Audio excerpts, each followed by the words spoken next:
Yeah, good evening, everybody, and thank you very much for giving me this opportunity to share a few thoughts on literature, law, and technology. At the beginning, let me say that the importance of literature, whether it is legal literature or whether it is literature generally, cannot be underscored.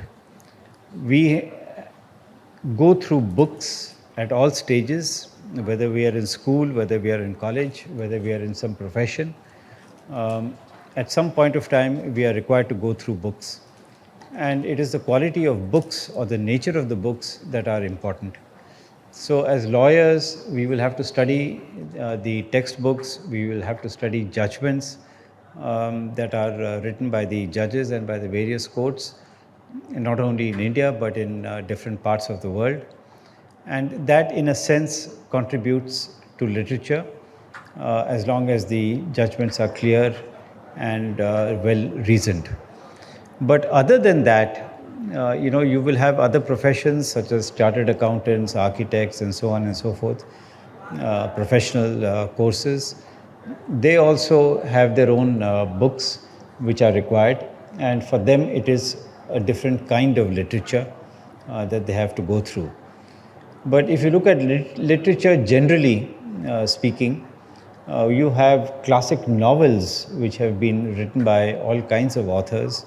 Immediately, Charles Dickens comes to my mind with some wonderful books. George Orwell comes to my mind with his wonderful book on 1984. So you have Dostoevsky, Crime and Punishment. So where law and literature is concerned, I think there are a very large number of books that are available for reading. And I would advise those of you who are interested in the law to go through some of these books. There are classics like To Kill a Mockingbird. That's one of the wonderful classics. Shakespeare is a little difficult to understand, but he has written wonderful plays. The Merchant of Venice comes to mind immediately, and the Supreme Court has quoted Shakespeare on more than one occasion, particularly from The Merchant of Venice. I also find that going through another play of his, Measure for Measure, it's a sort of a semi-comedy, but also has a lot of legal aspects and corruption as one of the themes in that play. So there are a large number of books that one can go through. I mean, one doesn't have to give a list of all these books. But if you start right from ancient Greece, when you have Plato writing about the Republic, and you have several other books, not only from ancient Greece, but also from ancient India. Manusmriti is, of course, one of them. How the systems have developed under the Manusmriti. You also have Chanakya writing something about law. Among modern day authors, you would have somebody like Munshi Premchand writing books about the bureaucracy and how the bureaucracy functions. So there is a whole wealth of literature that is available connected with the law. Now, this is classic literature, whether it is in English, whether it is in Greek translated into English, whether it is Roman translated into English, whether it is Hindi translated into English. But you have a very large segment of books, very large segment of literature that one can go through. Other than that, you see, I remember that as a student, of course, we didn't have technology at that time, we didn't have computers at that time. We were required to sit in the library to study. So if you wanted to look at a particular point, not only as a student but also as a young lawyer, when you had to look at a particular point and do some research on a particular issue, you would have to sit in the library and sit for days together to try to find out the most appropriate case. There would be articles in some of the journals that were available at that point of time, and go through them, understand what is the basis of the law that has been laid down, what is the basis of the interpretation that has been given to certain words or certain statutes by the courts. So that would take a couple of hours, maybe take a couple of days, depending upon the point that you were trying to look at. If it was a constitutional issue, for example, then you would have Sirvai as a sort of a Bible that you would look at first thing. You would have a look at D.D. Basu to try and understand what are the constitutional nuances. But for all that, you would need to go to a library and spend a considerable amount of time. So looked at from that point of view, I think this entire concept that has been propagated in this Vidhi Utsav is remarkable. There have been so many other literary festivals in different parts of the country, and some of them in different parts of the world, where you have authors discussing books, you have professionals discussing books, you have critics, academics talking about books and the nature of the books, why they are valuable, why they should be read. But here I find for the first time we have an Utsav, a festival on legal literature. I think that is very important, and I must congratulate the organizers for having this wonderful festival. You can see what legal literature is all about by just going to the next room. But it of course requires expansion, and I hope you're able to conduct this festival in different parts of the country, because law is something which we have to live with. Law, we have to live with the rule of law, otherwise we are going to face anarchy. And the good thing is that in addition to the Vidhi Utsav and the circulation of legal literature that is available here, I find in the last maybe about 10 or 15 years, perhaps maybe 20 years, a large number of books are being written on various aspects of the law. And I'm not talking about textbooks. Textbooks, of course, they've been there for a very long time. But on jurisprudence, for example, thoughts about the Constitution of India, comparative law, family law, a variety of subjects. You've had great thinkers like Amartya Sen writing about the idea of justice. So legal literature, at least in the last 10, 15, maybe 20 years, has developed. And the contribution for that primarily is young lawyers, young academics, persons who have perhaps just graduated from college, have spent some time in the university studying law, and are now teaching as young professors. So they have, to my mind, contributed a very large amount. Not only Indians who are in India, but Indians who have settled in foreign countries or who are teaching law in foreign countries. So there is this burgeoning of legal literature, and I think we must take advantage of it. And lit fests like the one that we are having now, the Vidhi Utsav, I think these will encourage not only the understanding of the law, the awareness of the law, but also contribution to legal literature. So that, I think, Vidhi Utsav has done an excellent job, and my congratulations to them on this aspect. Now, I was mentioning about having to study law as a young student, spending hours in the library, or as a young lawyer, spending hours in the library, trying to understand a particular issue in law. How does one interpret a particular law? It could be a constitutional provision, it could be a statutory provision, it could be a rule or a regulation. Those days, like I said, we did not have computers, but computers have now changed the scenario completely. The session that we just had about technology, artificial intelligence, I think has made a world of a difference. What I would say is that if I had to spend, say, 4 hours in the library looking for a particular issue, today on a computer I would get the same answer maybe after 4 minutes.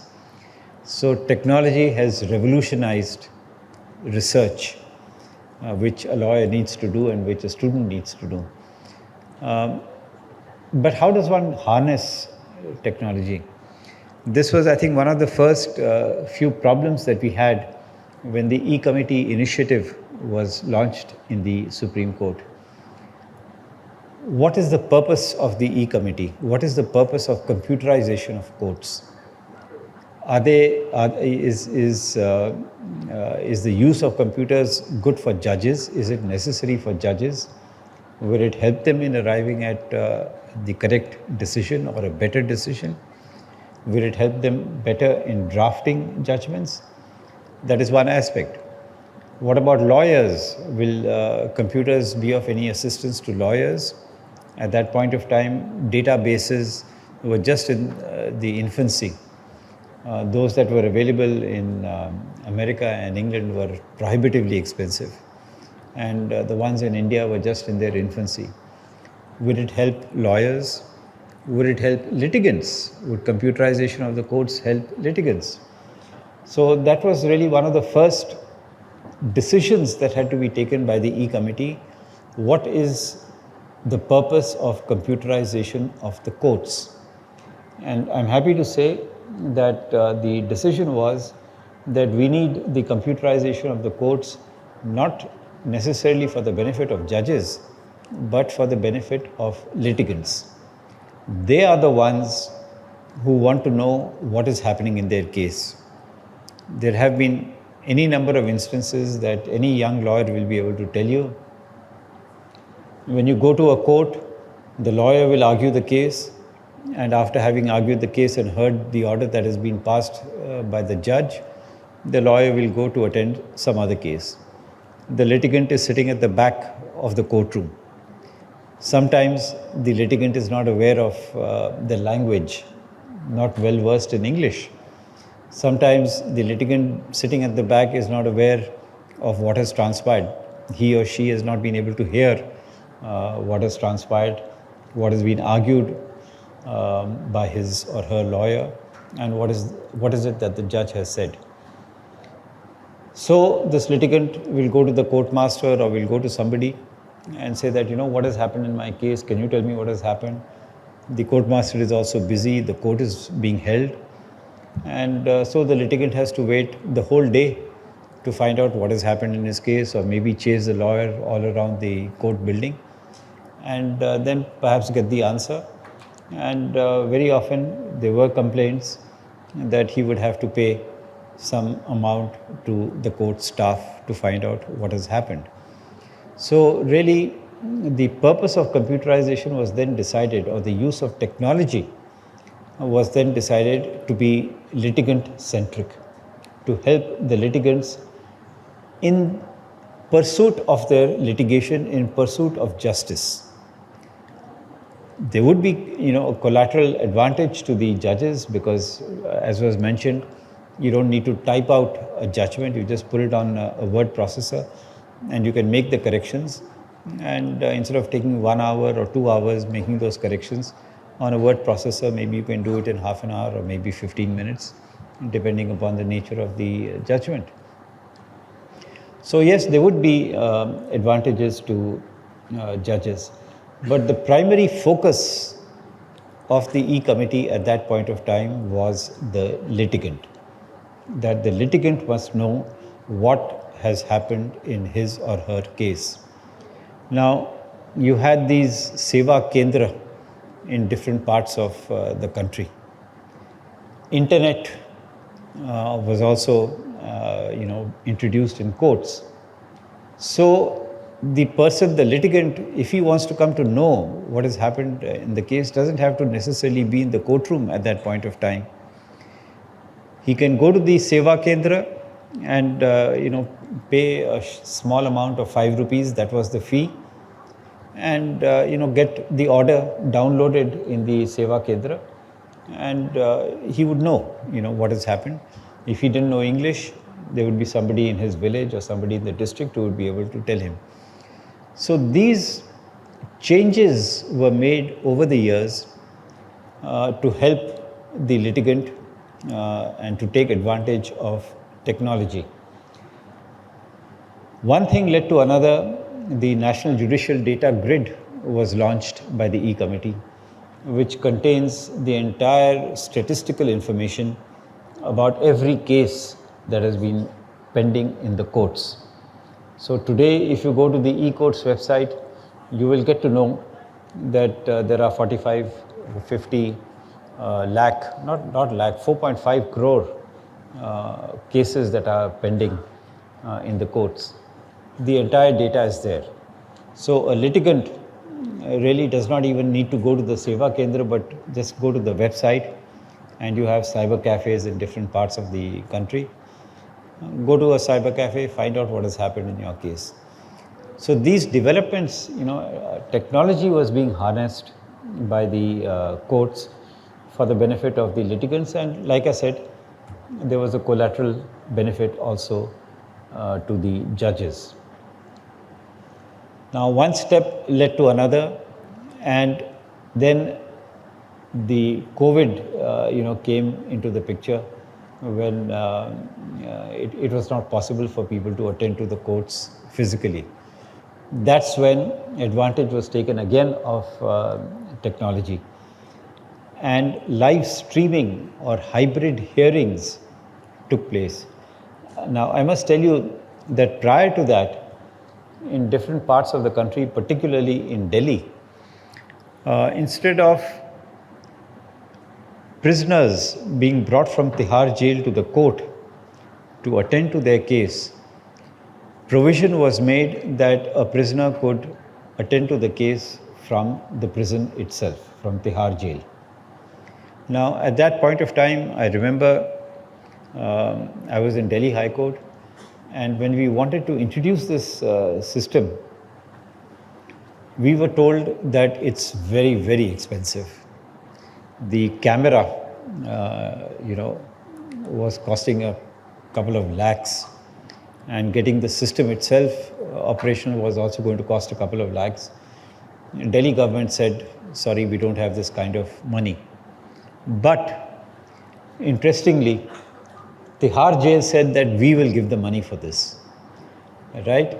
And Tihar jail had actually done some kind of a study where they found that bringing the prisoners from Tihar jail to the court, whether it was Patiala House or whether it was Tisazari, along with the police staff and all that, and the whole day they would be there, the amount that they would spend and the amount that they would spend on having a video conferencing system, they felt that they could recover the money within 2 years. That was their estimate. So they said, we are prepared to invest money in this. And in fact, what happened was that within 8 months, not within 2 years, but within 8 months, Tihar jail was able to recover the money.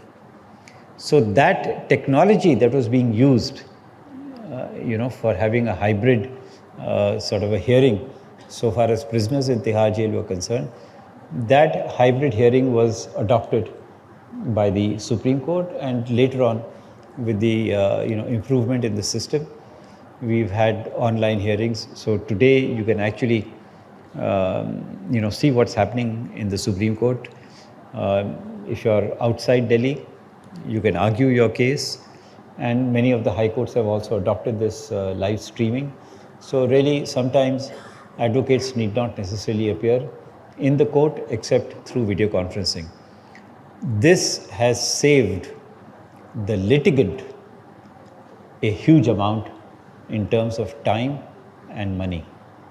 So technology has really been harnessed by the Supreme Court, and I must congratulate the Supreme Court for doing that, and the E-Committee particularly for taking the advantage of technology for the benefit of litigants. Now, The next question is, and which was the subject of the earlier panel, that technology is advancing. It's. I remember about 10, 15 years ago, they would say, a new step in technology would be available in 3 years. It's not 3 years now, it's probably a year or a year and a half. Now we are faced with something like artificial intelligence. Can we use artificial intelligence for the benefit of litigants? That is the question that has to be asked. And, my view is that a lot of discussion that takes place on will it help the judges? Will artificial intelligence be able to write a judgment for a judge? That's not necessary, and perhaps not even practical. A judge will still have to apply his mind. A judge will still have to use discretion in arriving at a decision, whether it's a bail matter or whether it's some other kind of a case. So really concentrating on whether artificial intelligence will benefit a judge, I'm not sure whether that's the right question to ask. The right question to ask, as far as I'm concerned, would be how will artificial intelligence benefit a litigant? How will artificial intelligence benefit the justice system? That is the area that we have to look at. Now, the E-Committee has used some form of artificial intelligence through something called online courts. There was a mention about that in the earlier session about Negotiable Instrument Act cases under Section 138. But the innovation was with regard to traffic offences. There are lakhs and lakhs of cases that are pending, traffic challans that are pending in courts all over the country. And every once in a while, maybe after 6 months or something, there will be a traffic lok adalat. So, hundreds and thousands of people will come and, they will pay the traffic challan and go away. Can this problem be sorted out? And that is something which was where technology came into use. What was done was a online court was established. So when you get a traffic challan, the Delhi police will feed it into their system and the system will upload it on the internet of the Delhi police website. So you can find out if there's if you have been issued a traffic challan. You go to this online court and there's only 1 or 2 questions that have to be answered. What is your traffic challan number? You feed that in, feed the date in. Next question, do you plead guilty or do you plead not guilty? If you plead guilty, for the offense, it will tell you that this is the minimum fine that has to be paid. So assuming it's 100 rupees. You agree to pay that 100 rupees, the maximum could be between 100 to 500. But the computer was programmed, or the software was programmed to say that only the minimum fine will be imposed. So 100 rupees fine is imposed, you pay that, and that's the end of your traffic challan. If you say, I plead not guilty, fine, you come to the court, a day will be given where you go appear before the magistrate and argue your case. The advantage of this was that the computer was available, or this online court was available 24 hours, 365 days in a year. So if you wanted to, settle your traffic challan on a Sunday, you could do it. If you wanted to do it at 11 o'clock at night, you could do it. So thousands of traffic challans. This was tried out on a pilot basis in Pune in Maharashtra. It was tried out for some time in Delhi. It would save, the footfalls in the courts and make it so much more convenient for the litigant. So these are, various aspects of technology that have been used by the courts for the benefit of the litigants. Now, there are certain pitfalls. If you look at artificial intelligence, again, Chat GPT, I think it was Chat GPT, which had cited a case which was non-existent.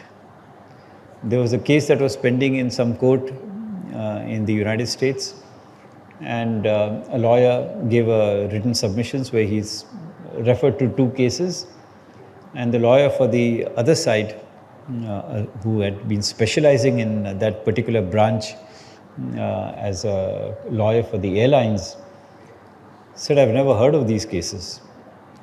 And he went through the database and found that these cases don't exist. And that was brought to the notice of the judge. And the judge, pulled up the lawyer for citing a case which did not exist. The lawyer said, listen, it's not my fault. It's the fault of artificial intelligence. So you have, pitfalls that we need to be very careful about. But you have, advantages. Okay, artificial intelligence can be misused and is in fact unfortunately being misused in trafficking. Okay, so somehow or the other, children are being trafficked.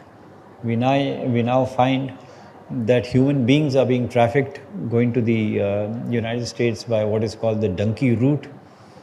All this is being done through the use of technology and to some extent through artificial intelligence.